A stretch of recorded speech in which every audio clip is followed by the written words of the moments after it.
What's up guys, welcome back to another video. So today we're gonna actually be working on my SR. Now I'm having a little bit of an issue starting after the car warms up, and I believe it's a fueling issue. But before we get into that, if you guys are new, make sure you guys go ahead and subscribe. My name is Blaine. Me and my wife Christine, we run this channel. We pretty much work on 240s, and if you guys like that kind of stuff, make sure you guys stick around, hit that like button, hit that subscribe button, and let's go.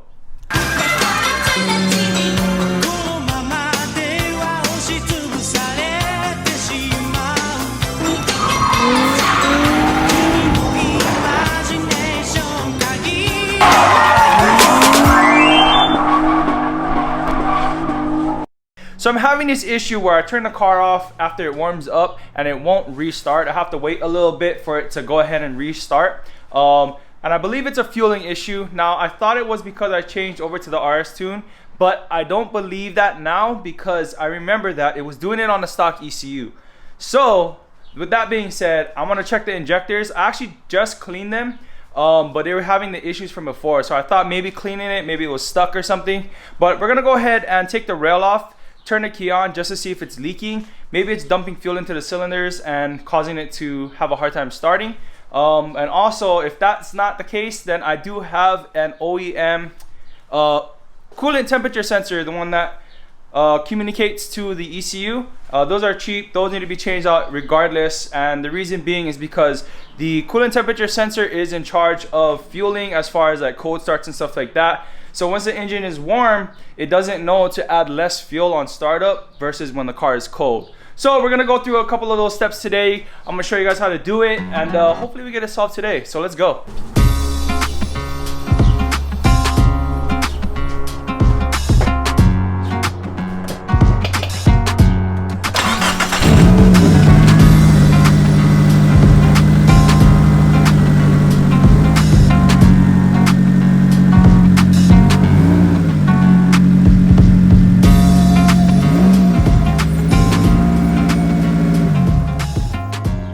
So I have to move the car into the shade a little bit because it's gonna get hot. It's starting to become summertime here in California. You know, it's actually really nice outside, but it's actually super bright. So it looks really terrible on the camera. So I brought the car in the shade so that way we can get some better footage of it, so I can show you guys exactly the process that I'm gonna do. So right now we're gonna go ahead and pop the fuel roll off and turn the ignition on, but not start the car. We just want to see maybe the O-rings are bad or something like that, or just worn out over time. So we're gonna go ahead and do that right now. So one thing that I do recommend working on the car, especially on the fuel system, is make sure you wear PPE. Now a lot of you guys know that me and Christine aren't always the best with PPE, but we want to thank you guys for caring about our safety more than we do ourselves and letting us know in the comments to always wear PPE. So we're listening today, guys. We're gonna go ahead and put our PPE on and take off this fuel rail because I do not want to get fuel in my eyes. So let's go ahead. Now we're not gonna unplug any of this or take off any of the fuel lines. We're literally just gonna pop the fuel roll off by these two bolts right here. There's supposed to be three, but I don't know, I guess that one's missing. Yeah, so let's go ahead and take off these two bolts, pull this straight out. Be careful that you do not lose these little O-rings, donuts in here, because you need those to go back on and make a nice seal. But pretty much, yeah, we're gonna pop off these two bolts, take the fuel roll off.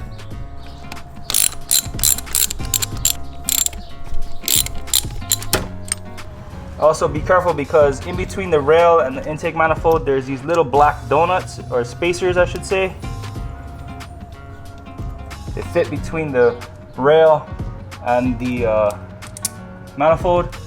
Make sure you guys be careful when you're taking off your bolts. These things are gonna fall off and fall down into the engine. So once everything is unbolted, you can see the fuel rail is able to come right out. See these little donuts? I'll just push them off, put them right back in the slots for now, just like that. Okay, I'm gonna go ahead and turn the ignition on, but I'm not gonna start the car.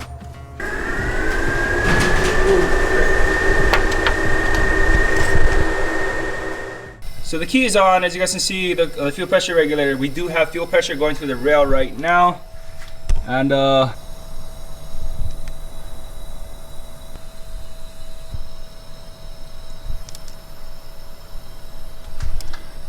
seem to be okay.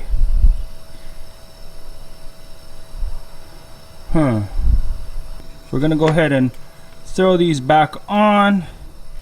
So I got the fuel roll back on, and I'm not gonna lie, I thought there was probably gonna be a leak, but to my surprise, it's not leaking. So we're gonna go ahead and replace the coolant temperature sensor. Let me get it real quick.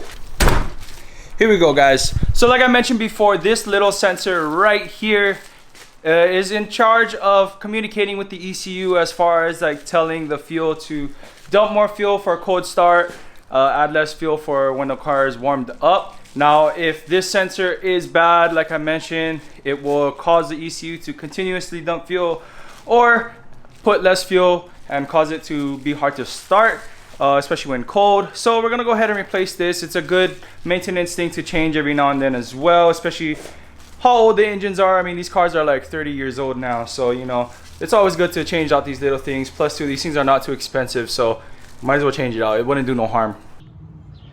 So to find this sensor, it's literally right next to your throttle body. If you come down into this crevice right here, so you see that red plug next to this black one? So the black one, this black sensor right here, this is in charge of your temperature gauge or your coolant gauge on your dashboard. And this red one here communicates to the ECU for fueling purposes and stuff like that. But upon further inspection, look at how loose this plug is. I don't even think it's pushed all the way down. So let me go ahead and just try and push it in. Look at this, this thing is like loose. It may not have been plugged in all the way. Let me try and push it on. Oh my gosh, guys.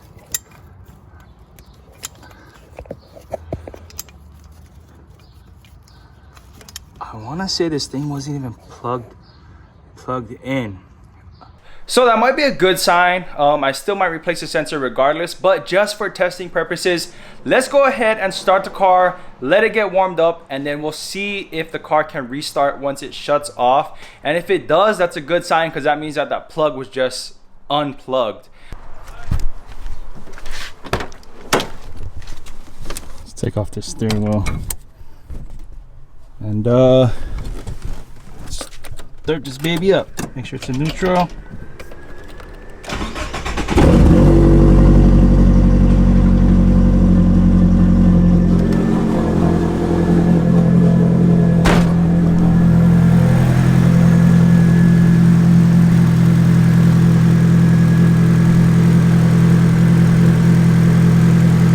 So like I said, we'll give it a moment, maybe a couple minutes to get up to operating temperature, and then we're gonna go ahead and see if the car can restart.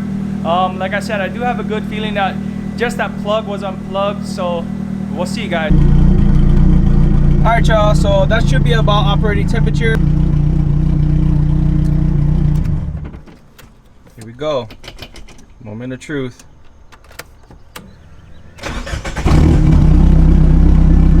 Starts up.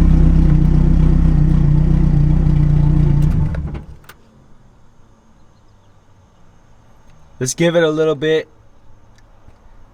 and then we'll start it again. Okay, so it's been about 5 minutes. I'm gonna go ahead and start the car again, and hopefully it starts.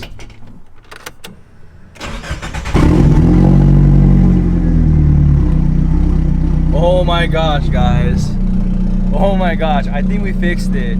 I'm pretty sure we fixed it, because it wouldn't start before. It'll just crank a lot. And what I would have to do is unplug the injectors. Hold on. Okay, guys, I wasn't sure if you could hear me, but the car does start. I'm super stoked that it was just a simple plug that needed to be plugged in. I don't want to keep throwing money at the issue, but you know that that sensor was only like 20 bucks or so, but it's actually very, very simple to do. So I was debating on changing it out, but I don't think I'm gonna change it out anymore, just because it works right now. So we're gonna go ahead and leave it as it is, because if it ain't broke, you don't fix it, right, guys? At least in my experience, a lot of times when you touch things, more things go wrong. So if it's working right now, then it works. So I'm super stoked on it, guys. That just shows you guys that just double check, you know. So there's a couple more things that I need to do on this car, probably not in this video, but I just found out that there's a leak on the hose right next to the sensor. it's definitely gonna be leaking out boost pressure and stuff like that. So we're gonna go ahead and swap that out. But just to give you guys an update on the car, because I know this car hasn't been too much on the channel lately. So I did work on getting these fenders installed, and the fitment is pretty decent. I'm gonna go ahead and show you guys what I made under here. I went ahead and made these fender braces right here. There's only one bolt holding onto the end, so it's a little wiggly. But with the kit on there, it doesn't move at all, especially with the fitment of the bumper. So I have my quick release on here as well. As you see, it's just an aluminum flat stock that I cut and bent to shape for the fenders. So the fenders on here solid. To be honest, like I was telling Christine, this is probably the most bolts I've had in a single fender. I believe on these fenders I have about 5 bolts each, and normally I just have like 1 or 2 on the top and the rest like all zip tied. So I'm trying to make this car have pretty decent fitment as far as like the body panels go. So I'm pretty stoked how it's coming out. We got a lot of work to do on this. As you guys can see, like it's a project car for sure. It's not in any way, shape, or form going to be a show car, but it is going to be a car that we put together, we put some work into, and hopefully it comes out great. Okay, so make sure you guys stay tuned for that. We do have a lot of things to do on Christine's car, as you guys can see in the back of me. If you guys have been watching the previous videos, we are working to get her car back to its former glory as far as like the way the paint looks and stuff like that, and she's fixing up her kit and stuff like that, the stuff that she wished that she would have done before the first time we painted the car. So that's gonna be it for this video, guys. I'm super stoked that it was just an unplugged sensor.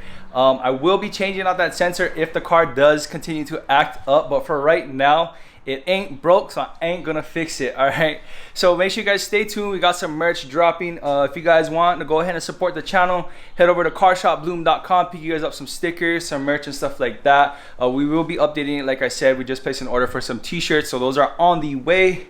If you guys can't go ahead and purchase anything off the store, make sure you guys go ahead and just subscribe to the channel. It's free, and it's one of the best ways to tell other people about us, because it helps other people find our channel the more you guys interact with us. All right, with that being said, thank you guys so much for watching. If you guys could drop a comment down below, me and Christine try to respond to every single comment that we see when we see them. And yeah, guys, like I said, everything that you guys buy goes straight into the channel to help us to create more content for you guys. All right, so thank you guys so much for supporting what we're doing here on the channel. We'll catch you guys in the next one. Peace out and stay good.